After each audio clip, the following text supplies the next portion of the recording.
Hi, it's Winton Churchill with the Barefoot Consultants, and I'd like to welcome you to our Freelance Friday today for September 17th, 2021. And looking forward to answering your questions. If you're just entering the chat room, if you or entering the broadcast, if you'd like to drop where you're from, that's always fun to know. Today, we're going to be talking about skills categories, and a lot of people don't know what skills category fits for them. You know, this is the biggest question. We got Paula coming in. How are you doing, Paula? Good to see you there.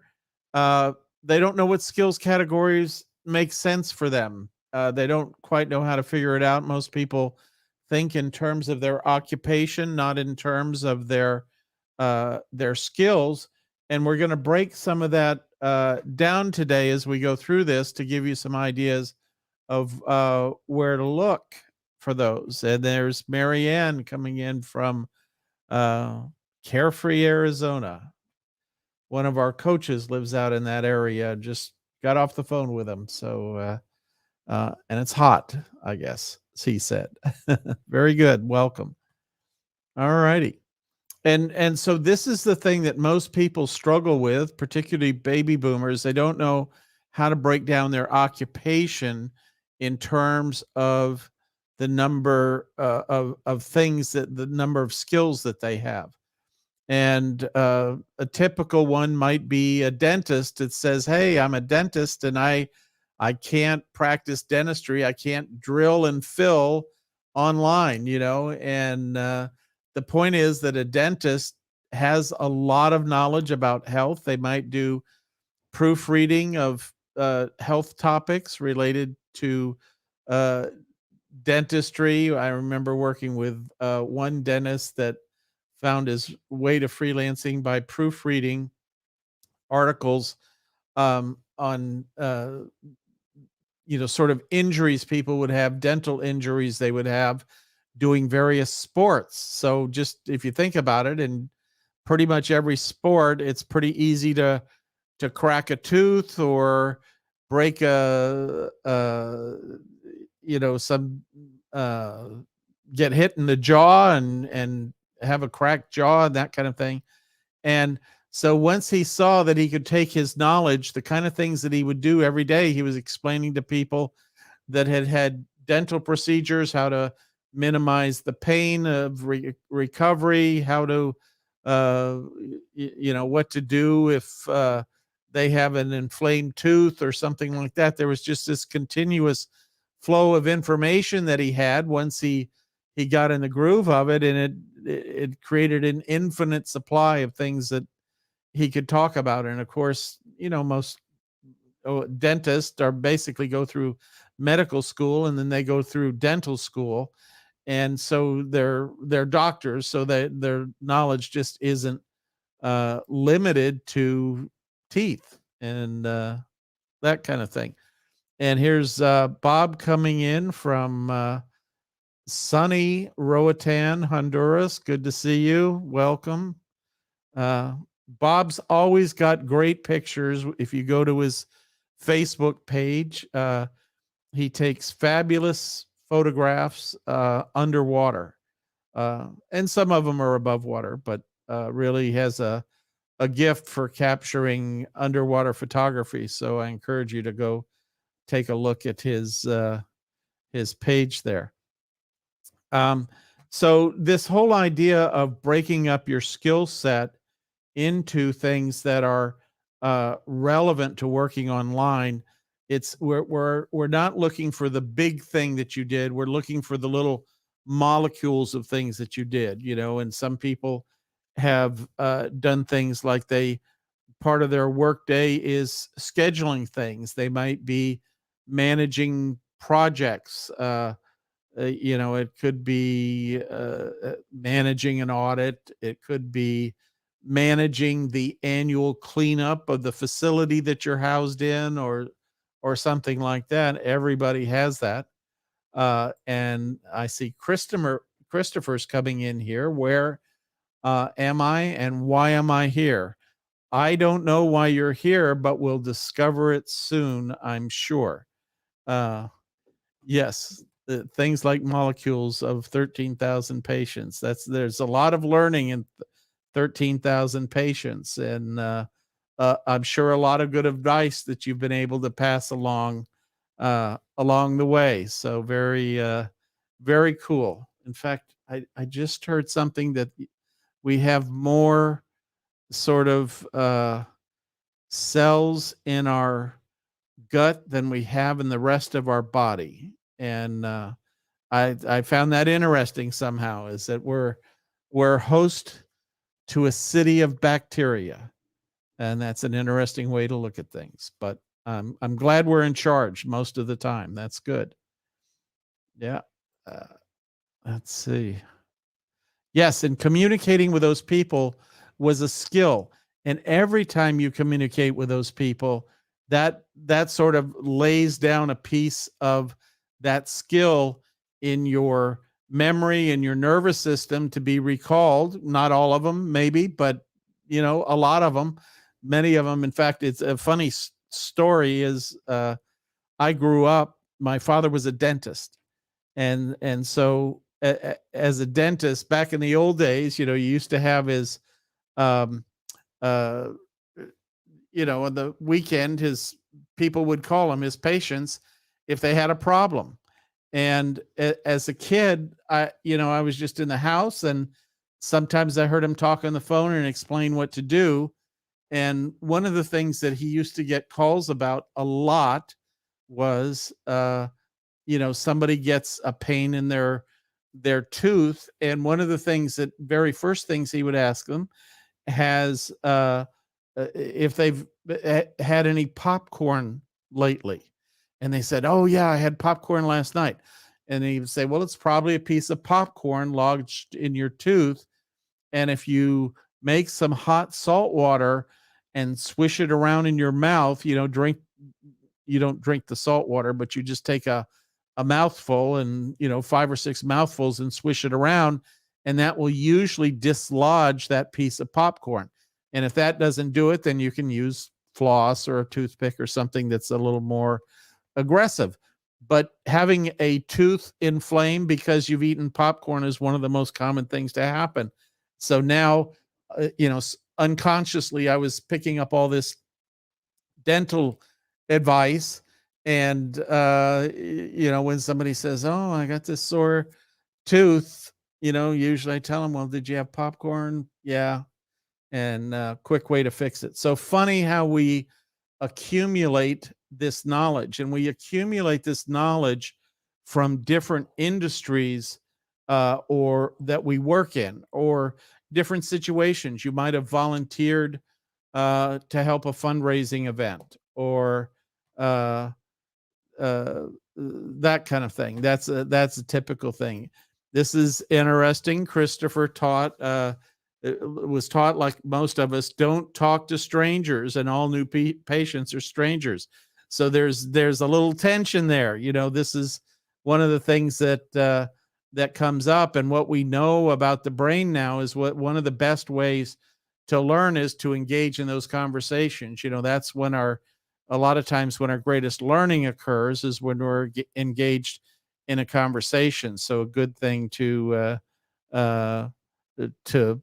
pop along there. And let's see, this is Christopher would occasionally answer the phone, and some patient would get upset that a 9-year-old kid didn't know the doctor's schedule, made me not want to answer the phone ever again. Yes, this is kind of people when they just pop it on and have an issue, and they want to pick up the phone today. In fact, in Mexico, where I've lived for most of the last 17 years, 15 out of the last 17 years, um, you had the cell phone number of your doctor, and you were able to call them. And it's interesting, a lot of the advice that I got living in Mexico was different than the advice I typically get in the US.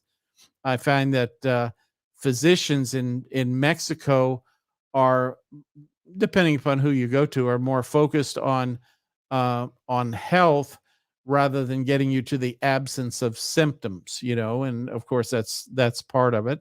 And so that happens. And yes, happy belated Mexican Independence Day. The 15th of September is always a huge celebration down in Mexico. So that's uh, yeah, sorry I missed that this year. That's just a lot of fun, and people dress up, and there's all kinds of celebrations going on, and they make different sort of, I don't know quite how to, I don't know what the word for them is, but they, in the main square, they make a kind of a square area on the ground out of seeds and flowers and that kind of stuff, honoring certain loved uh, ones. Let's see, is that?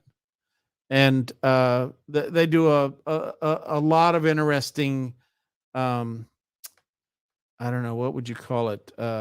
Reenactments and that kind of thing. That would be the word. So that's um, yeah, that's what goes on. And so as we go through that, we have we accumulate lots of skills along the way, and we frequently forget what those might be. And now is a great time as a freelancer to bring those to the fore. That whole area of knowledge is a certain amount of expertise that you have, and something that you can bring into a freelancing relationship. So one of the things to do,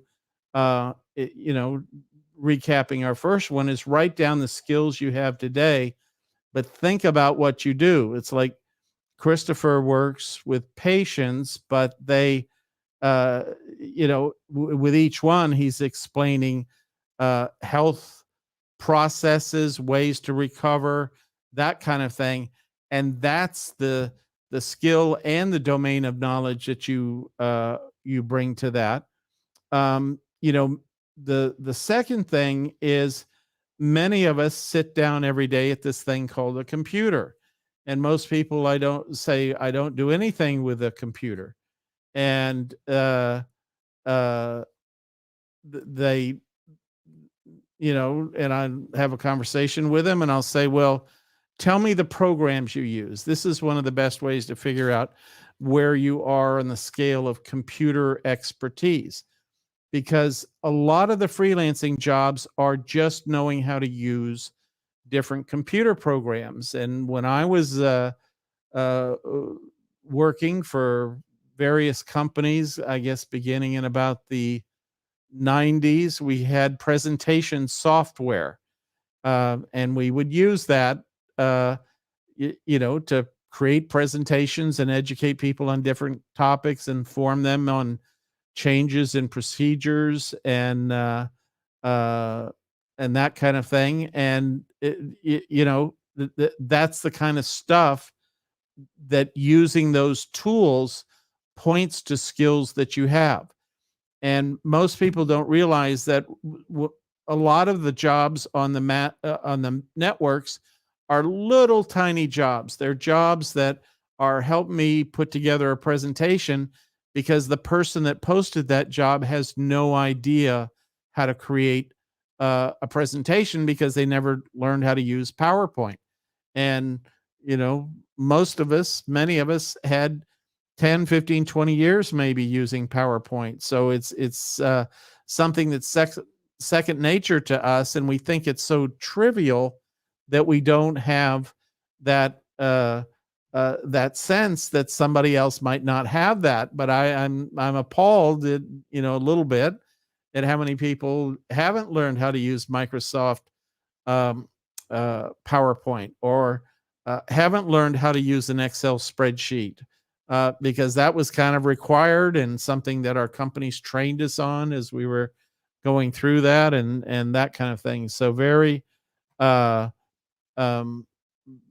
very important to tap into what's that software you use. And some people say, well, I just use email. Well, if you can use email, you can do customer support in the world today, because the overwhelming majority of customer support is done by people communicating via email, and it's a great job for folks to have, um, that particularly the ones that want to travel and sort of live the digital nomad lifestyle, because you can do it from anywhere in the world. Most uh, customer service jobs that involve email today, which is basically responding to customer inquiries, are done by email or the equivalent of email. It's a specialized email system that you've all seen them. They have a ticket number that comes in the subject line so they can keep track of all the various things going on, but that they're basically an email system.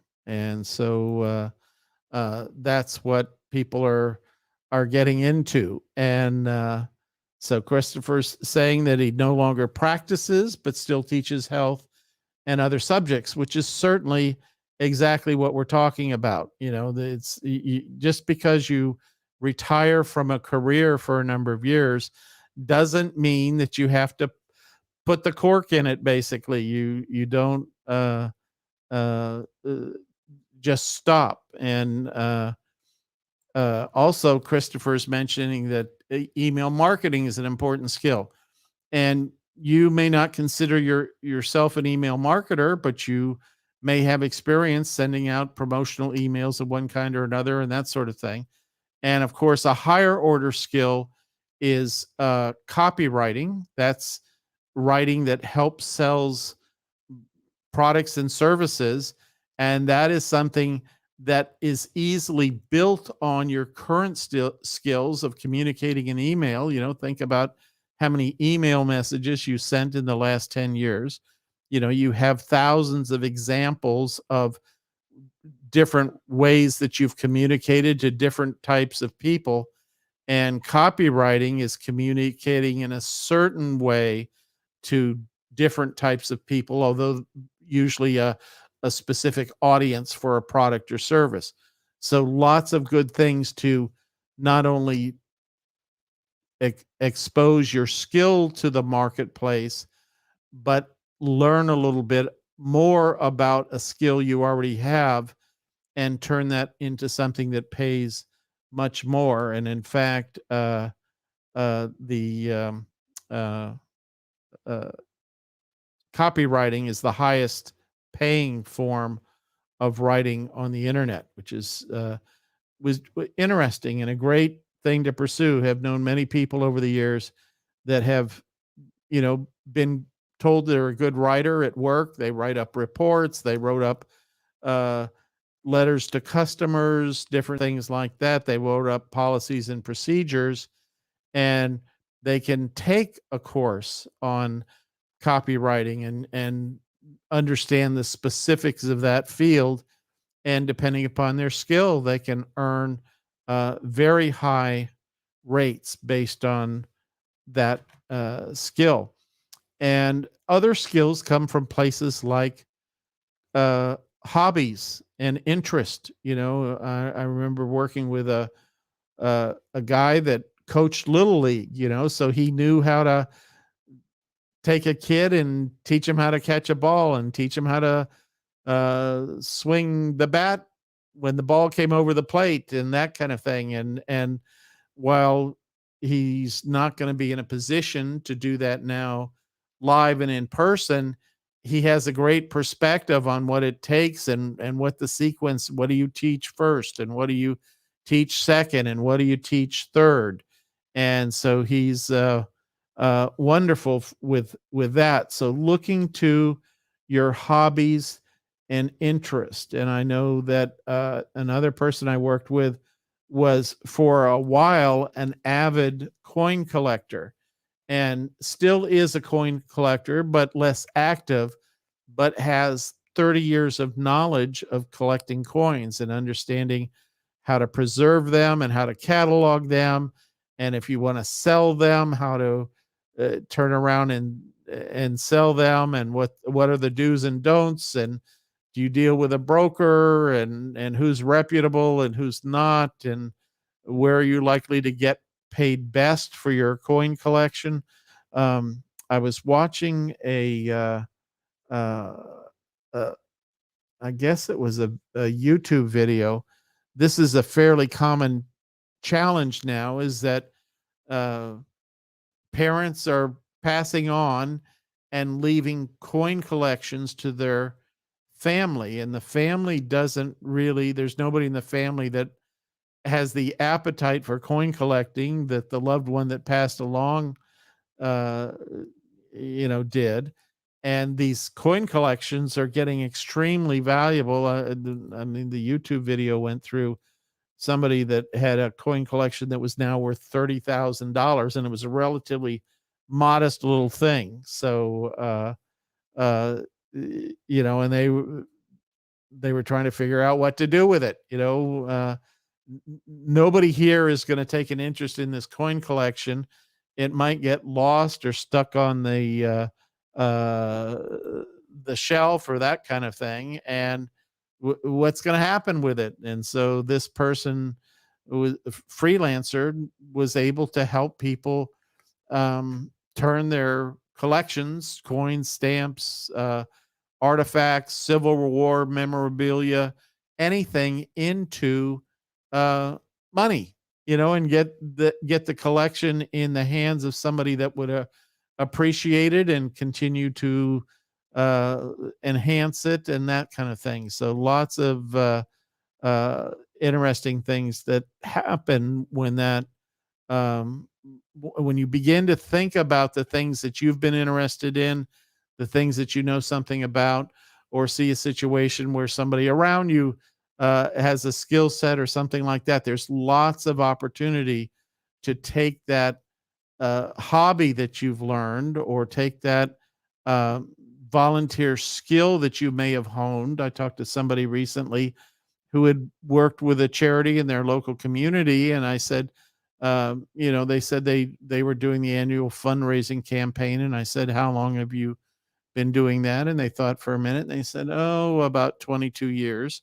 So, they have 22 years experience working on that fundraising campaign.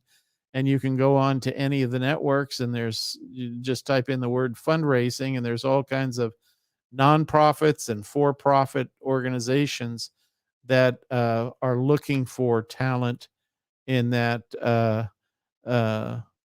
that area. And I had a coin collection, uh, and Christopher talks about one of the tragedies of that. My siblings once spent my mint coins on candy. Yes, that is a very bad experience. I had written a letter to the White House when John Kennedy was president. So this has been a while ago, and I was a little younger, had a little more hair, and uh, my sister had marked it up with a magic marker, just playing around with it, something fairly innocent, but it was a signed photograph of him, and something that I cherish, but my younger sister at the time was not quite aware. So, uh, you know, bad things can happen, certainly with uh, those connections. And as Christopher points out, you can take those hobbies, if they're yours and you do want to continue with them, and create a paid membership and have other people that get together on Zoom calls, or Facebook groups or that kind of thing, and hone their collections. And that's a whole new way to open up your learning about that particular topic, which you can then take and turn around and move into this other area, add to your skills list, because you now understand something at much greater depth. They say there's nothing like teaching a topic to help you more fully understand it. And not that is the truth. And here Christopher's mentioning that he's helping a friend create an RV association, and it's a little bit like golfers, except on a massive scale. A lot of people that buy RVs, they start with a $50,000 to $100,000 investment in a vehicle, and then that's just the beginning. They're buying little accessories and information passes to different kinds of campgrounds. They have all kinds of annual maintenance they have to do on their vehicle, lots of things to pay attention to. And so there's again lots of areas where you may have a skill set, a domain of knowledge, a particular skill that you've honed. One skill is giving advice. And so certainly the person that's starting an RV association probably has a decade or two of working with those, working in the RV world, maybe living the life of an RVer, and has lots of good accumulated knowledge and the ability to communicate that knowledge to other folks. So that's something to pay attention to. So happy to answer any questions. If you have some questions, I want to welcome all the people listening to this on the playback. We get, about 95% of our listeners are listening to the playback, and we do monitor the chat area during the week.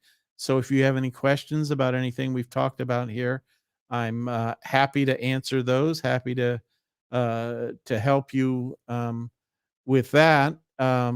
There is a lot of news, now, of course, going on about the world of freelancing and that kind of thing. There's a good article that I wanted to share with you. Let me pop this up here so it will make a little sense.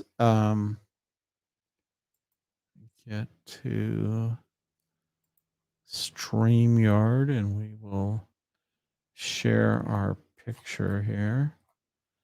There we go.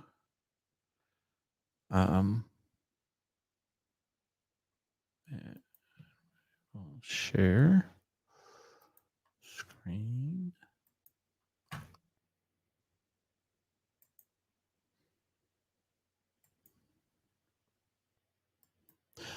An article from a website called Business Today, and talks about why freelance platforms are the future of work.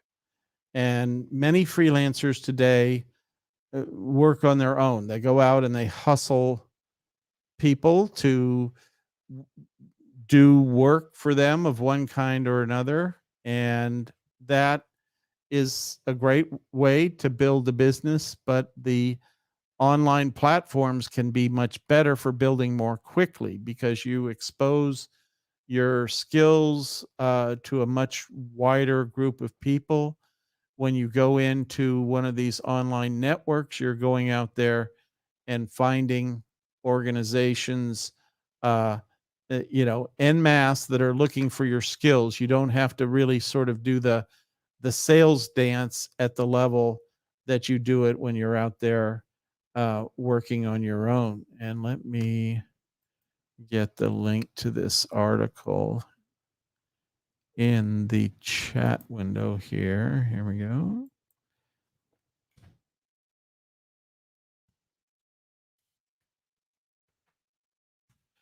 And I would say a lot of the world is coming to this idea that freelance platforms are the future of work. There's just so many moving parts, and as companies are looking at hiring many more freelancers than they've hired in the past because they don't have the employees and they can't find the talent they need. They've had to turn to freelancers to provide that talent.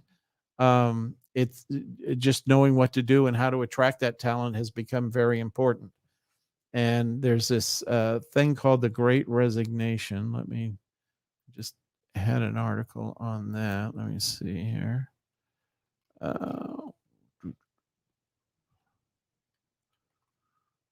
Here a moment ago.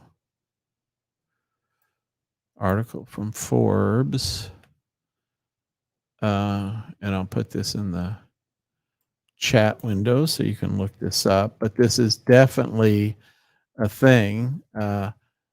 Talking about specifically marketers are resigning in mass, and people that worked in the marketing organization in small and large companies are just not showing up for work. They've been working from home for a year and a half, and they're deciding that they just don't want to put up with the aggravation of going back into work, and that's what uh, they're focusing on. And here you go. And there's this thing called the mass resignation, and it's generally expected to start peaking now. There's, at least in the US, there's kind of this cultural thing where people come back to work in September, after summer, usually after Labor Day. That's the focus day for, when the kids get back to school and the vacation season has come to an end and parents go back to work and that kind of thing. And what's happening right now is they're noticing that people are going back to work for 2 or 3 weeks, and they're saying, I'm not doing this anymore, and they're resigning. And it's creating a ton of freelancers, which on the surface you might say, oh my God, it's going to get so much more competitive because there's so many more people out there. But in fact, know that all those activities that they're leaving their companies to go do as a freelancer are now things that their companies have to turn to freelancers to find out. And yes, it's interesting phenomenon. Who would have thought 2 years ago, if you would have said, there's going to be this event that's going to come along, and a year and a half from now, people are going to be resigning from their jobs en masse. And that's certainly a change that I don't know that too many people saw coming. Certainly the pandemic had a big impact on that. So good. All righty. Yeah, there's the link there. So you can go get it in the chat window. And a couple interesting articles really giving insights to all of this. So that's pretty much the ground I wanted to cover. Look forward to answering any of your questions. For those of you on our call that are members, look forward to seeing you on Tuesday night for our live calls. And for everybody else, have a great week freelancing. Take care.